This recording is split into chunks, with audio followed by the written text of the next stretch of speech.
वैसे तो आजकल की दुनिया में हम लोग व्हाट्सएप फॉरवर्ड्स को बहुत ज़्यादा गंभीरता से नहीं लेते हैं, लेकिन ये वाला जब व्हाट्सएप फॉरवर्ड मेरे पास आया तो इसने मेरी सोच पर एक गहरा असर डाला है और मैं चाहता हूं कि इसको आप ध्यान से सुने।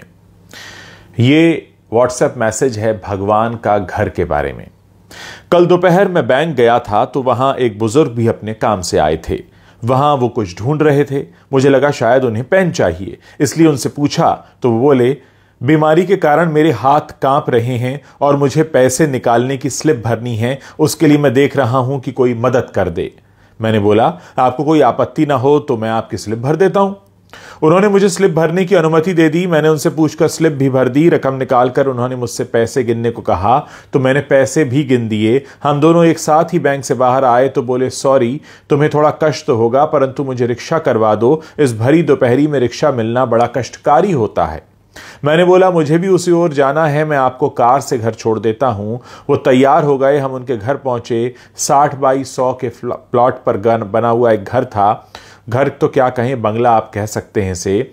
घर में उनकी वृद्ध पत्नी थी। वो थोड़ा सा डर गई कि इनको कहीं कुछ हो तो नहीं गया, जिससे उन्हें कोई छोड़ने एक अपरिचित व्यक्ति घर आया है। फिर उन्होंने पत्नी के चेहरे पर आए भावों को पढ़कर कहा कि चिंता की कोई बात नहीं है, ये मुझे छोड़ने आए हैं। फिर बातचीत में वो बोले, क्या बोले अब ध्यान से सुनिएगा। फिर वो बातचीत में बोले, इस भगवान के घर में हम दोनों पति पत्नी ही रहते हैं, हमारे बच्चे तो विदेश में रहते हैं। मैंने जब उन्हें भगवान के घर के बारे में पूछा तो उन्होंने बताया कि हमारे परिवार में भगवान का घर कहने की पुरानी परंपरा है। इसके पीछे की भावना यह है कि यह घर भगवान का है और हम तो उस घर में रहते हैं, जबकि लोग कहते हैं कि घर हमारा है और भगवान हमारे घर में रहते हैं।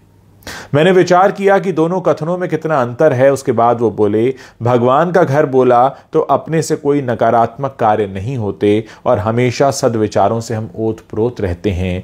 बाद में मजाकिया लहजे में बोले, लोग तो मौत के बाद भगवान के घर जाते हैं, पर हम तो जीते जी ही भगवान के घर का आनंद ले रहे हैं। ये वाक्य भी जैसे भगवान ने दिया कोई प्रसाद ही है। भगवान ने ही मुझे उनको घर छोड़ने की प्रेरणा दी। घर भगवान का और हम उनके घर में रहते हैं। हमको इस कहानी से बहुत कुछ सीखने को मिलता है दोस्तों।